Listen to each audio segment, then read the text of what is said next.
डेरा सच्चा सौदा प्रमुख गुरमीत राम रहीम इन दिनों पेरोल पर बाहर है।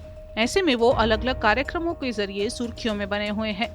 लेकिन अब राम रहीम की पेरोल पर खतरा मंडराने लगा है।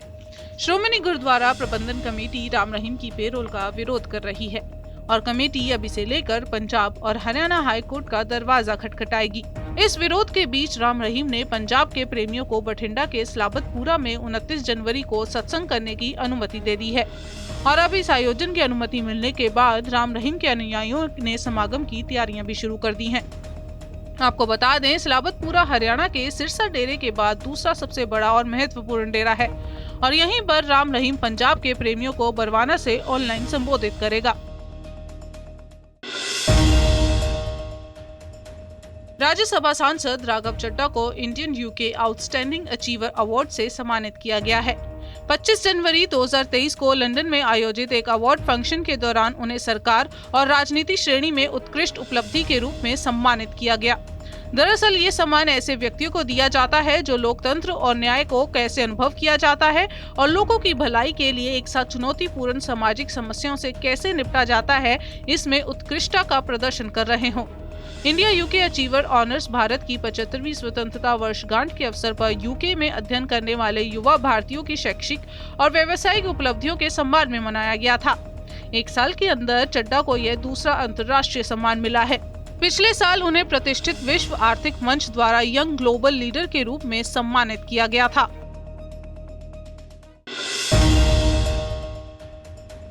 हरियाणा के भिवानी में शुक्रवार सुबह सरकारी स्कूल के टीचर, उसकी पत्नी और इकलौती बेटी की संदिग्ध परिस्थितियों में हुई मौत से सनसनी फैल गई। तीनों के शव एक ही कमरे में मिले।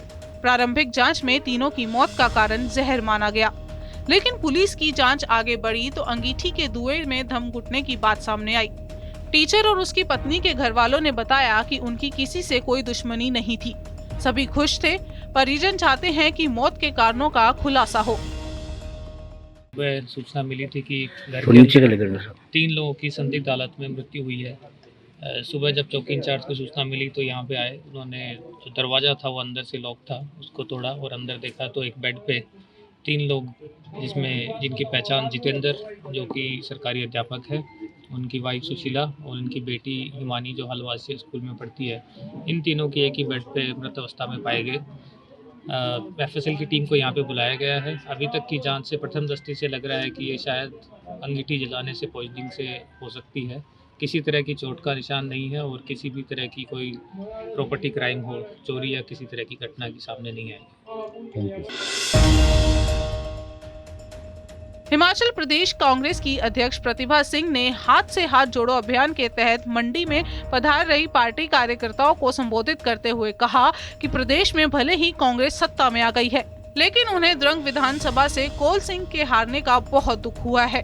बड़े अफसोस की बात है कि कौल सिंह ठाकुर जैसे सीनियर नेता, जो 8 बार विधायक, 4 बार मंत्री, विधानसभा स्पीकर और पार्टी के अध्यक्ष रहे, द्रंग के वोटरों ने इतने सीनियर नेता को हरा दिया।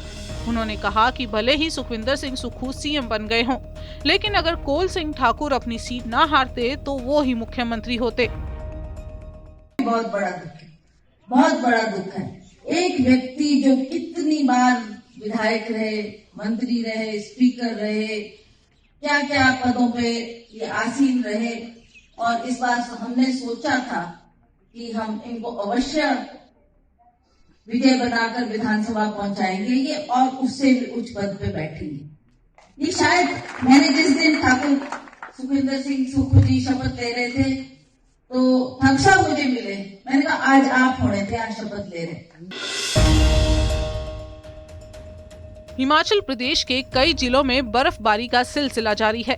लाहौल स्पीति में अटल सुरंग वाली सड़क पर भारी बर्फबारी के बाद यातायात प्रभावित हुआ, तो वहीं चंबा और पांगी जिले में ग्लेशियर टूटने की खबर सामने आई है। हिमाचल प्रदेश में बीते 2 दिन तक हुई बर्फबारी के बाद अब हिमस्खलन और ग्लेशियर टूटने का दौर शुरू हो गया है। चंबा जिले के पांगी में ग्लेशियर टूटने से इलाके में अफरा तफरी मच गई।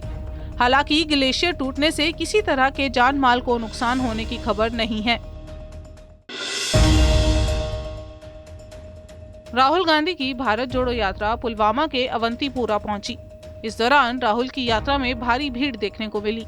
वहीं अत्यंत संवेदनशील इलाका पुलवामा में राहुल गांधी कड़ी सुरक्षा के बीच नजर आए और वहीं यात्रा में बड़ी संख्या में महिलाएं भी मौजूद रहीं। राहुल गांधी की भारत जोड़ो यात्रा शनिवार जम्मू कश्मीर के अवंतीपोरा पहुंची, जहां पीडीपी प्रमुख महबूबा मुफ्ती और कांग्रेस महासचिव प्रियंका गांधी वाड्रा अवंतीपोरा में यात्रा में राहुल गांधी के साथ शामिल हुई। वहीं दूसरी ओर कांग्रेस अध्यक्ष मल्लिकार्जुन खड़गे ने केंद्रीय गृह मंत्री अमित शाह को पत्र लिखकर जम्मू कश्मीर में भारत जोड़ो यात्रा के लिए पर्याप्त सुरक्षा सुनिश्चित करने में उनके हस्तक्षेप की मांग की है। जम्मू के सांबा में शहीदों की याद में यज्ञ का आयोजन हुआ। इस दौरान 108 कुंडीय अति महाविष्णु यज्ञ से शहीदों को याद किया गया। वहीं शहीदों की याद में आयोजित यज्ञ में आए फारूक अब्दुल्ला भी शामिल हुए। वहीं उन्होंने सांबा में आयोजित यज्ञ की सराहना भी की। देखिए, मैं कहूँगा ये सबसे बड़ा पवित्र काम ये कर रहे हैं गुरुजी, जिन्होंने इस वतन के लिए शहादत दी है। उनके परिवारों के साथ उनकी हमदर्दी करते हैं, उनकी मुश्किलें दूर करते हैं।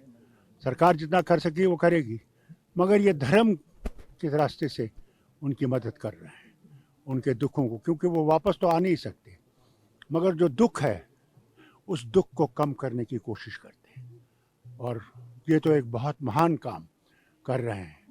और जब मैंने सुना तो मैंने कहा मैं इनके दर्शन करूँगा कि ये वो काम कर रहे हैं जो ज़बरदस्त ज़रूरत है। और इसमें एक बहुत बड़ी चीज़ ये है, ये नहीं देखते कि आपका धर्म क्या है, कि आप किस प्रांत से हैं, आप क्या खाते हैं, क्या करते हैं, ये नहीं देखते। ये देखते हैं कि ये शहीद है इसने वतन के लिए, कि आज अगर हम खड़े हैं, जिंदा हैं, ये उन्हीं शहीदों की मेहरबानी से है जिन्होंने जान दी है, जो वो काम कर रहे हैं। कल कश्मीर में सर भारत जोड़ो यात्रा को लेकर आप देखिए, ये तो दूसरी बात है।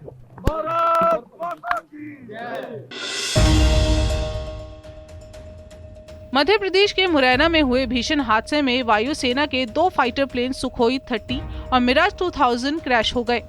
दोनों विमानों ने ग्वालियर एयरबेस से उड़ान भरी थी और दोनों विमान अभ्यास उड़ान पर थे। अभी हादसे की वजह पता नहीं चल सकी है, जो जांच के बाद ही पता चलेगी। मीडिया रिपोर्ट्स के अनुसार हादसे के वक्त सुखोई 30 में 2 पायलट और मिराज 2000 में 1 पायलट सवार था। रिपोर्ट्स के अनुसार 2 पायलट सुरक्षित हैं और तीसरे पायलट के लिए बचाव अभियान चलाया जा रहा है। एयरफोर्स ने हादसे की जांच के लिए कोर्ट ऑफ इंक्वायरी को आदेश दिए हैं। यह हादसा भारतीय वायुसेना के लिए एक बड़ा नुकसान माना जा रहा है।